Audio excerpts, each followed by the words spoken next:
I've been pretty vocal about my opinions of the UFC and what they've been doing or not doing properly in terms of marketing their product. Been a big UFC fan, big MMA fan for a majority of my life. I'm 48 years old. I've been watching the UFC back to when it started, and I've seen every single card in the history of the UFC in terms of numbered cards. I can't say that I've seen every fight night card. I've largely tuned out these stupid Apex cards. I think they're terrible. But I go back to the beginning, and then there was a little gap, in watching. But then I ended up watching them later on. But I really got hardcore into the UFC and MMA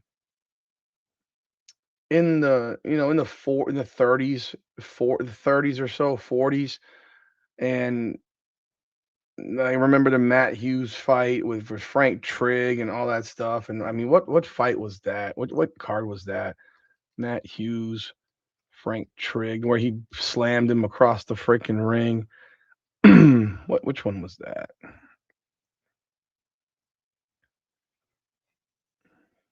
I remember that one because Frank Trigg's a fraternity brother of mine. Um, the Frank Trigg fight, UFC 52.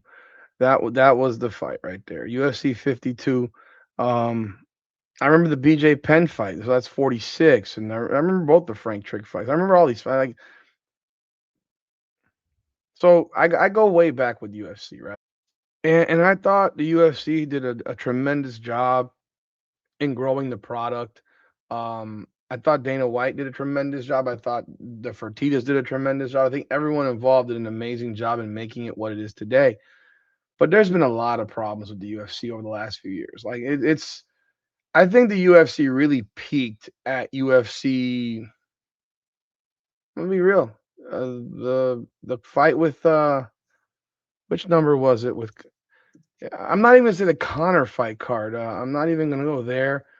Um, I think the peak really was about the UF, the Conor Nate Diaz fights. That's where I think it hit its crescendo. I know they did. I know when Conor fought Khabib, that was if I was that a little bit after that, if I recall correctly. I think yeah, it was 229. So I think that was about the end right there of where this shit was really huge. I mean, from that point on, it's been whatever, man. The fights they make, the lack of promotion that goes on, and look, man, I couldn't personally care less about the pay structure for the fighters. They choose to do this. This is their decision. I mean, I do feel bad for them that they don't make more money. It kind of sucks, but look, you chose this life. You know what it entails, and so while I feel for them, then I also don't really care, and I'm being completely transparent about it. At the same time, this whole situation that the UFC is doing right now with Zuffa Boxing and this signing of Conor Benn for a one fight deal that was initially reported at $15 million, and now the reports are that it's probably somewhere between 20 and $30 million. That is a certifiable shit show, man. That's absolutely fucking embarrassing. And Dana White's been making some comments. Eddie Hearn's been making some comments, and I just I just think at a certain point, Dana White needs to just be removed. I mean, I'm serious. There comes a point where he needs to move on. He needs to be moved because this whole Zuffa thing is a joke, right? Even Oscar De La Hoya is getting into this commentary, and I think I think the whole De La Hoya thing. I mean, De La Hoya and Dana White hate each other, but Conor Benn has been announced for a one fight agreement, and he's fighting. It's been announced that he's gonna fight Regis Prograis, and it'll be on Netflix, April 11th, no less. No, I can't. Really? April 11th? So they're running they're running Zuffa Boxing the same night they're running UFC 327 in Miami. The fuck are they doing? That's crazy. They're running this shit the same night that they're running. Wow, that's actually and this fight's gonna be the co-main event of Tyson Fury's comeback. Wow. So he's fighting at Tottenham Hotspur Stadium. Wow. Okay. April 11th. Regis Prograis. I mean, I know who Regis Prograis is, whatever. I know who he is. Conor Benn, I know who he is. I mean, I do watch boxing. Regis Prograis is 37 years old. He's 30-3. He's lost 2 of his last 3 fights. He lost to Devin Haney, Jack Catterall, and he beat Joseph Diaz in August of 2025. He's a good fighter. Conor Benn is 24-1. His one loss came against Chris Eubank Jr., and then he came back and beat Chris Eubank Jr. Now, you're paying Conor Benn $20 to $30 million. You fucking serious? Are you fucking serious? And you don't think you're gonna have a problem with your employees in the UFC? You don't think the UFC fighters are gonna see this and be absolutely fucking disgusted? Well, take a listen to what one of these fighters said. This is Sugar Sean O'Malley, one of the faces of his organization right now. Sugar Sean O'Malley is one of the best fighters in the UFC. He's a very fan. Fans love him. I'm not a humongous fan of him, but he's entertaining. He's a striker. He doesn't pussyfoot around with wrestling, and he's a personality. And listen to what he had to say here. If you haven't heard so, take a listen. Zuffa Boxing is something that's taken over from Turkey. Turkey is his name. He's like a prince or some shit in Dubai or something, like hundreds of billions of dollars. They're paying out. I don't even know who Conor Benn is. I don't know. He like supposedly a pretty big name in boxing. But I never heard of him. Crazy, bro. Like, yeah, they really paid this Ben Johns? Conor Ben. Conor. They really paid him $15 million. It's like, I wouldn't blame you for going to box. Yeah, it's crazy how you just put in so much work in the UFC, build this name, create this character, be this star. It's like, I'm not making fucking $15 million fight. It's also a business. If they think that's a good business move and that guy's going to bring in money, it's like, I get it. I don't think anything personal in business. Business is business. He fucking hates Oscar De La Hoya. He hates Eddie Hearn. He hates these people. He's like, hey, let's take their biggest star and pay him, even if it's $15 million for, like, I could see it being out of like an ego thing. I guess as a business thing too, you bring in a legit guy. Yeah. Again, I've never really heard of him. Billionaires. All right. So let's unpack this a little bit. How the hell does Sugar Sean O'Malley not know who Conor Benn is? You're not talking about some like second-rate fighter. Like Conor Benn is a great boxer. He's a known boxer. He might not be as well known in the U.S. because he's British, but he's a known boxer. That's pretty embarrassing that a fighter doesn't know who a fighter is. Like, that's just, I don't know if he's being honest about that or just if it's the truth. If it's the truth, it's kind of embarrassing if you ask me.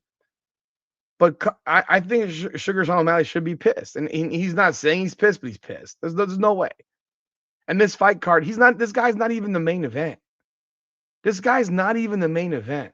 And that's what makes this such a fucking joke.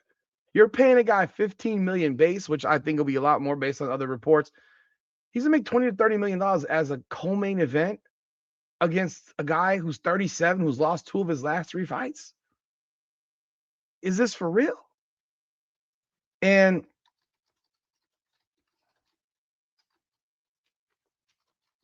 then you got, this is what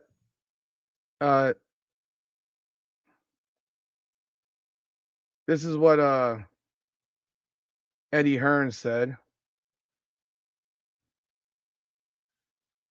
Let's take a listen. So here is Eddie Hearn.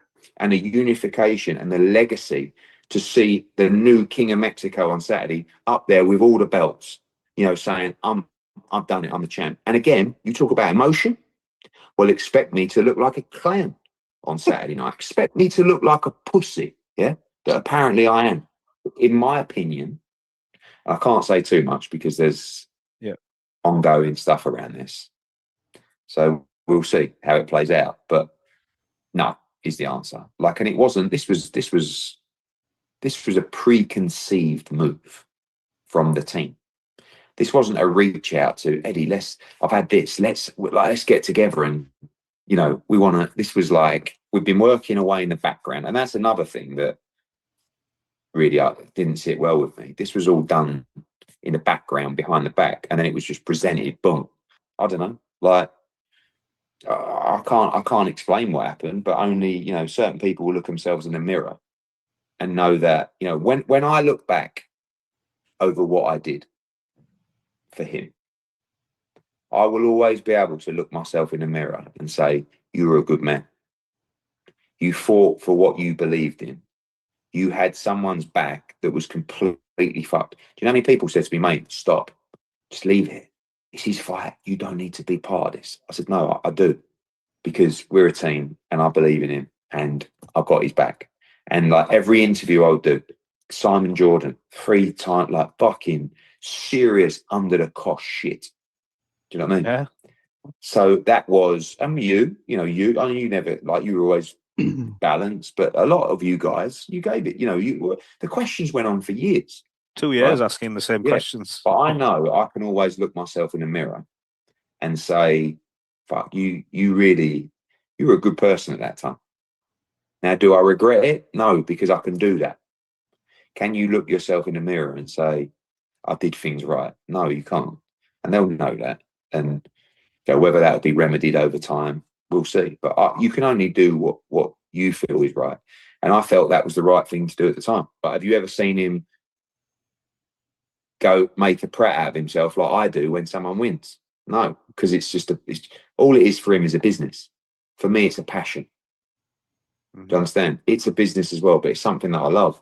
So that's why when you see Bivol win or when you see Dalton Smith win, do you ever see Dana White run in the ring, dive around on the floor, look like, I mean, I know I look like a clown. I'm not trying to look cool when I do it because I don't care about looking cool at that point. It's all emotion. So that was Eddie Hearn. I got another Eddie Hearn clip. This is Dana White talking about Eddie Hearn. Listen to what he had to say about Eddie Hearn. And a quick one on boxing. Conor Benn, an amazing signing for Zuffa Boxing. How long was that deal in the works? And did you know about it when you were saying beating up babies? Did I know about it when what? Did you know about it when you were saying you were beating up babies? Well, I think you saw this week, I am really beating up babies. Is there a bigger pussy than Eddie Hearn? He was quite upset that Conor Benn left him. Is there a bigger pussy than Eddie Hearn? This guy's supposed to be your friend. You're fucking crying. He made more money. He's going to make more money, and he had the right to match it. He could have matched it. I think he said he tried, and Conor Benn wouldn't return his calls. What a crock of shit. Yeah. We're literally beating up babies. Thanks, Dana. Yeah. Hi, Dana. Hi. Just got one for you.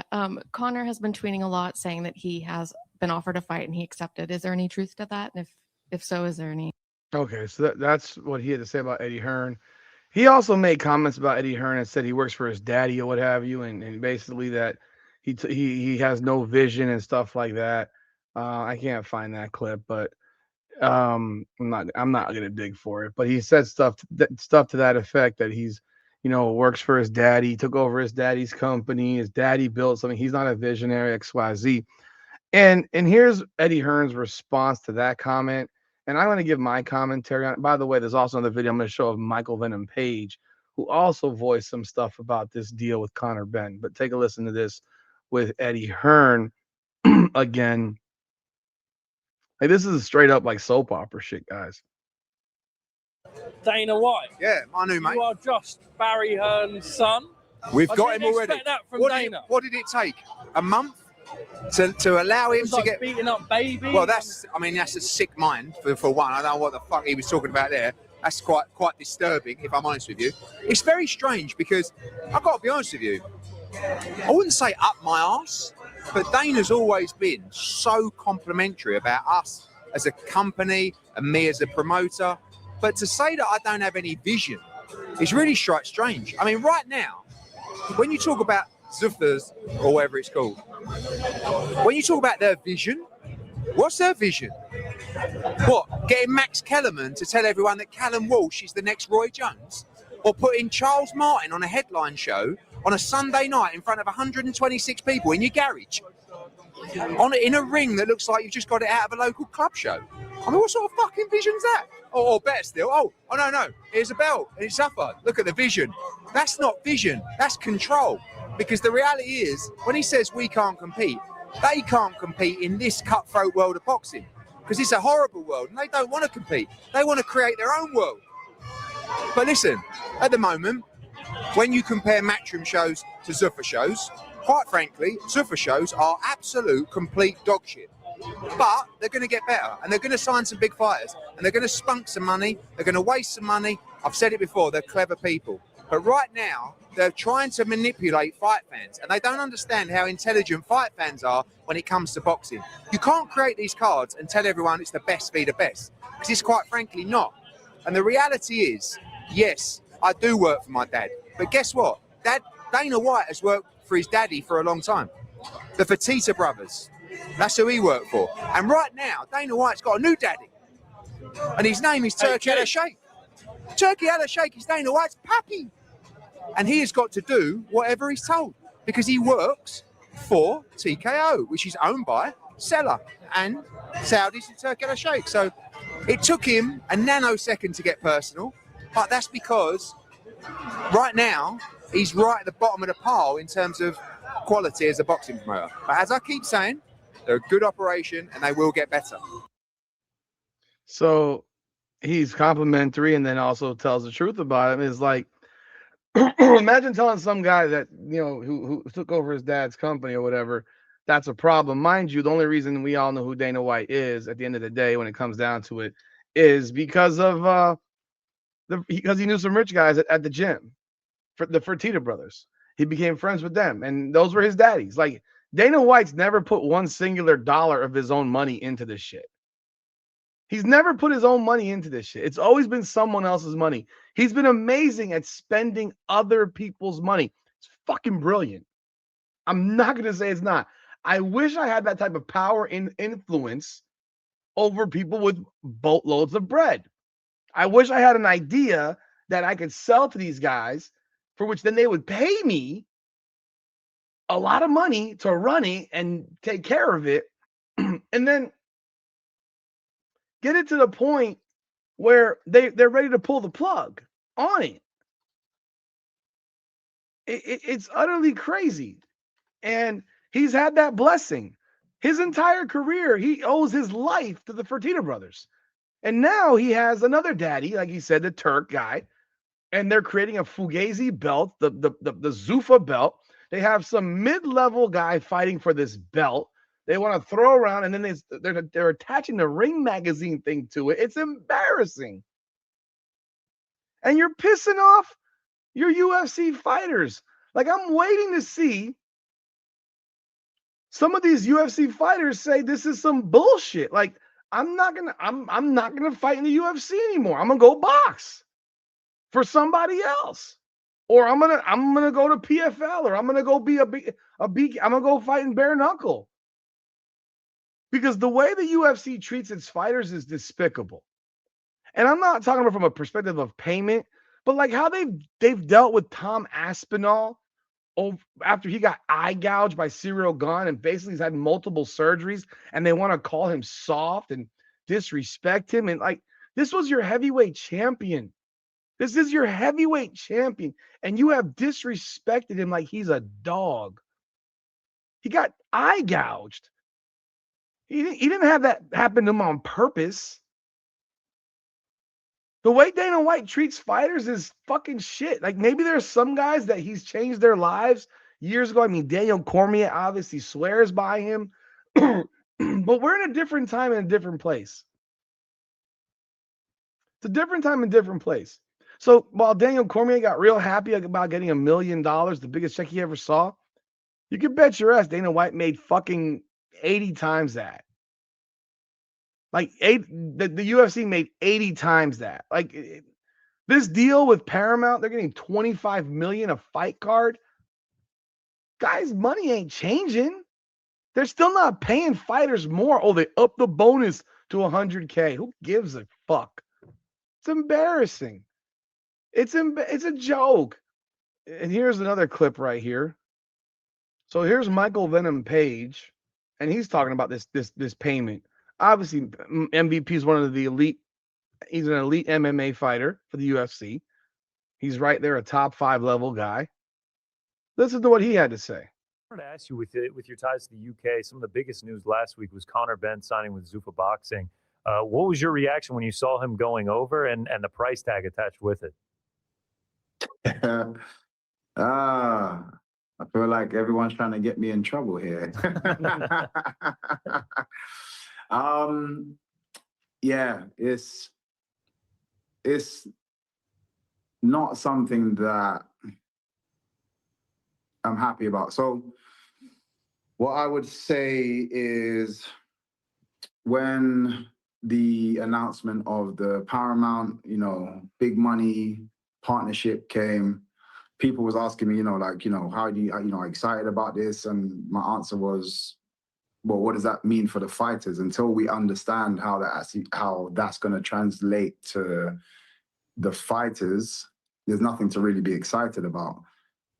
And then, I heard about the if you want to call it an increase in bonus structure, and this is why I wasn't bothered to be excited initially, because he's right, because bonuses don't mean shit.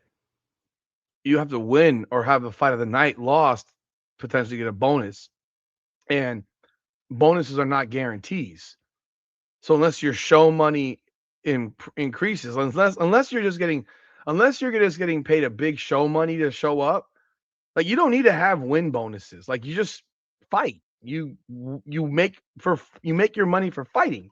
You don't have to have a bonus to win. So if he makes $250,000 before this deal, I don't know what he makes, but if he makes $250,000 before this deal, well, he should be probably making $500,000 now after this deal, right? He shouldn't have to rely on a bonus to get anywhere. For me, that doesn't do enough comparatively to the amount of money that they've just brought in for themselves. And then to see, obviously, Dana White, he's always been quite excited about going into the kind of the boxing world and kind of doing other things like the slap fighting and all that kind of stuff. But then to see it and how quickly he values people away from, how highly he values people away from the sport that kind of built his reputation, it's just upsetting, to be fair. It's disappointing more than anything. And that's probably all I'll say on that. Yeah, and that's totally fair. And please, we don't want to get you in trouble, but I do just think, in this current environment and in this atmosphere, we're now starting to see other fighters react to it, right? Earlier in this show, we actually played Sean O'Malley kind of reacting to it, and the idea that now there's like this price tag out there that is floating. Do you feel like maybe there's an opportunity to get some of that? You mentioned saying, I'm going to sit back and wait and see what this means for the fighters. Does this give you some kind of leverage or opportunity to say, hey, I think my worth is this? I don't think so. And the reason I don't think so, it gives us something to complain about. But in all honesty, I think if you couldn't see the value of your fighters prior to this, and then you slap a price tag on, I love Conor Benn, but he's nowhere near the best in his field. I think he's a great fighter. I love watching. He's an exciting fighter, but he's not the best in his field in terms of his weight division and so on and so forth. He's still got yet to prove. He's got a lot to prove still within the boxing world, and you slap that price tag on him. I understand leverage in terms of his position at the moment. Again, maybe it's because of the competition with Eddie Hearn. He's got a bit of a, back and forth with him. So it could be, he overlooked that side. But if you couldn't see the value of your fighters prior to this, and I've been saying this for a long time, I feel like we have deserved more. I hate hearing stories of fighters get into what is the pinnacle of your career in terms of the UFC and still being broke. It just shouldn't exist unless you're just completely terrible with money. It just shouldn't exist that you're struggling from fight to fight, and it just shouldn't be a thing. I feel like when you, in any other sport, when you get to the pinnacle, there's a lot of other things that are settled in your life, you know, at least for the period that you're competing at. So yeah, like I said, it's just disappointing to still be here. This is something that people have complained about for a long time, even like, you know, the likes of Francis Ngannou, you know, being the heavyweight champion of the world and broke, borrowing money from a friend of his, Usman, you know, who was obviously kind enough to, you know, gift him some money and help him out in dire times. But why was he even in that situation is the question for me. So again, the only thing I could say is just disappointing. So more than anything. So there you got Michael Venom Page. And so this is the mentality of the fighters. And you can imagine there's a lot of other guys that are probably afraid to speak, that haven't spoken, that feel the same way. And this just goes to the point of the UFC and where I see the UFC is just not in a good spot, man. They may have a lot of money, but I think they're going to start losing fighters. I think they're going to start losing guys. And I'm going to be real. The sport itself it isn't very good. It's at a very low point, in my opinion, in terms of the product.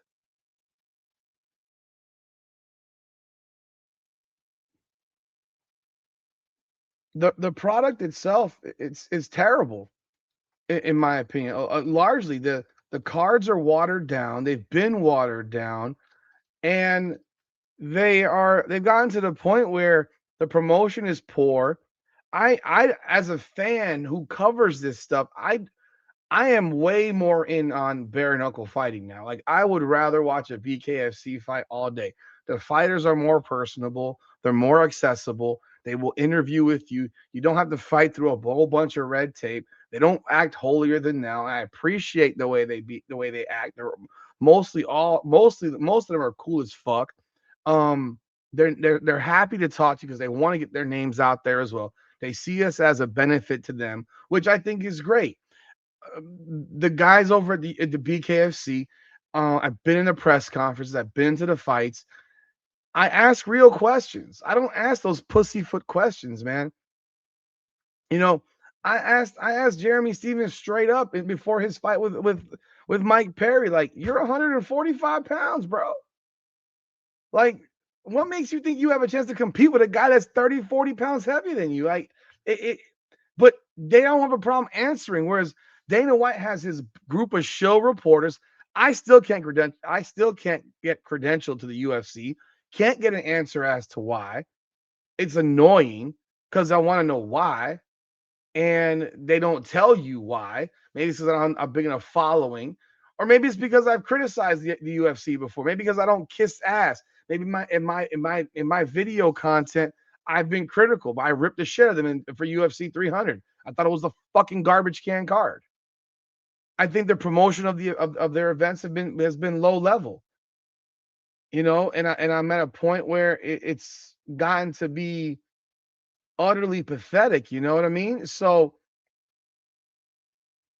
I don't even know when half these cards are taking place. Like these fight night cards, I'm not wasting my time. I used to watch every single UFC card. They're still running cards out of the Apex. They were supposed to be getting out of the Apex. They're still running cards out of the Apex, fighting in front of 500 people. That's ridiculous. Like, I would not want to fight in the Apex if I'm a fighter. The smallest crowd you'll see for a BKFC event, you're going to get 3,000 people there, 4,000 people. Those are the small events. Like, they're going to have a fight card up in Clearwater in April. They're going to put 4,000 people at the OCC Roadhouse. I'll probably drive up for that fight. I haven't decided yet. My only problem with that fight is that they don't really take care of the media for that shit. Like, you're way too far in the back, and I'm not buying a ticket. And it's a good card. I mean, but I may end up watching it on TV. I mean, it's also on a Friday, so that's other logistical headaches that I have to deal with as well. So, yeah, man, I'm not a big fan of what's going on and how it's working. I don't like it, and just being completely transparent about it. It doesn't. It's not cool, you know, how Dana White treats these fighters, and how everything rolls with this. Like, now here's a video from Oscar De La Hoya. I mean, and obviously he hates Dana White, so we all know this, but he ethered Dana White's ass on this one. Like, this was a 10-8 Oscar De La Hoya. So this is funny as shit, but take a listen to what Oscar De La Hoya had to say about Dana White. This is fucking awesome. It's your favorite time of the week again. Time for the only segment in boxing that gives you the facts and makes you laugh. It's Clapback Thursday. So, it's been a busy week with Uncle Fester running his fucking pie hole. Fester, you call people mentally ill when they don't agree with you? But guess what, motherfucker? We're just telling the facts. You can't handle the truth. I have never in my entire life seen somebody truly believe they're absolutely killing it while they're actually doing jack shit. I will come out and say it right now. Zuffa is officially a failed science project. I don't even know what the fuck that was. And here's why. All right, number one, they just had their 4th event over the weekend. And when I tell you I had no idea, I swear to Holly's titties, I mean that. I'm an actual boxing nut. I love to watch I had no idea this event even happened either, by the way. undercards of every single fight. I'll watch 2 bums in the streets fight. Just because I love it. And I had no idea there was even a show on Sunday. Nobody knew. The Zuffa's roster is filled with fighters who are either at the tail end of their career or who just can't make it at the highest level. And if they do get some big names at Zuffa, it will only be because they were donated from Turkey. Look, they're basically hosting club shows in the basement of UFC in front of 50 people. This is shit. Wait, let's look at this. This is crazy. Look, they're basically hosting club shows in the basement of UFC in front of 50 people. This is shit. That's crazy. That's the apex. It's empty. That's embarrassing. This is where you're running your shit? This is a joke. They strip fighters of all their individuality, making them wear nasty generic shorts to blend in for the sake of the product. They make it impossible for fighters to grow their own brands. And Jesus, don't get me started on the made-up belt. They actually made up a belt. And the shorts are pathetic. They're no different than the uniforms that the UFC fighters wear. It's ridiculous. They have no brands anymore. Their brands are bullshit. up a belt, and they want you to believe it has generational value. You couldn't make this stuff up. My fucking Tom Ford belt has more history and significance. Eddie Hearn's heirloom leather belt passed down from his great-grandfather's estate has more excellence. It's your belt. And Uncle Fester actually had the balls to make fun of Eddie for taking over what his father built at Matchroom. Fester, wake the fuck up. You're funded by daddies. Who is your daddy and what does he do? Dude, you have daddies paying your bills. They own you. The Fertitas funded the UFC, and now Turkey is funding Zuffa boxing. You didn't put your own money into Zuffa because you don't truly believe in it. But he never put his money into anything. He's used everyone else's money. But you did buy into Power Slam, which is the most hilarious shit ever. And we all remember the classic promotion you did for that one. Fight! You slapped your own wife in public to promote Power Slap. Some call that brilliant marketing, but most of us just call it domestic violence. Like this guy, woman beater? Here's another look at everything you need to know about this man's character. He's a douche. He's a wife beater. He's a liar. This is how I'm labeled now. And the fact he's currently getting investigated by the FBI at his former job, and his own fighters sued the UFC and won a settlement last year for $375 million for violating the antitrust laws and suppressing UFC fighters' wages. And another suit is actually pending against them too. And now Fester wants to come over boxing to do the same shit. Fuck that. Zuffa has been around just long enough for everyone to start telling me their tactics for recruiting. So Dana or a Zuffa representative calls you off the hook basically until you have to block them. Stop calling me. And if they do get a hold of you, they ask you, what's your number? They ask you what's your number so they can hook you to our horrible contract. Everybody's got his price. They tell you, name your number. Well, guess what? Most fighters don't want to be a number. They want to represent their cultures and their countries with great pride, and they want to fight for all the belts and glory. I mean, Dana, you swear you're changing the sport, but all that's changing are the fucking channels on Paramount Plus because you guys suck. Change the channel, Mark. Oh, wait, you claim that Zuffa debuted at 5 million homes, but when you look at the ratings, you see that was a UFC and Zuffa combined that weekend. With the UFC doing what, 4.8 million homes? So it was the UFC fight card plus the Zuffa boxing. It was 4.8 million of UFC fight on Paramount and 200,000 on boxing. That leaves Zuffa boxing to 200,000 homes. Just a little bit more of the fine print that the folks at TKO don't want you to find out. And I've said it before and I'll say it again. Everything with them is a fucking lie. They want to ruin boxing history. I mean, for the past 100 years, when you fought for the ring belt, it was always the number 1 guy and the number 2 guy. Now Joey Obatai is fighting in March for the Zuffa world title belt and the ring belt against Brandon Glanton, who is number 15 in the world. Who the fuck is this guy? Okay, you're hearing it here first. The ring brand is officially dead with Zuffa tied to its ballsack, drowning at the bottom of Lake Erie, next to Max Kellerman's career. See you on Saturday night for Ryan Garcia versus Mario Barrios here in Las Vegas. And remember, kids, you're never a hater if you only speak the facts. Safer.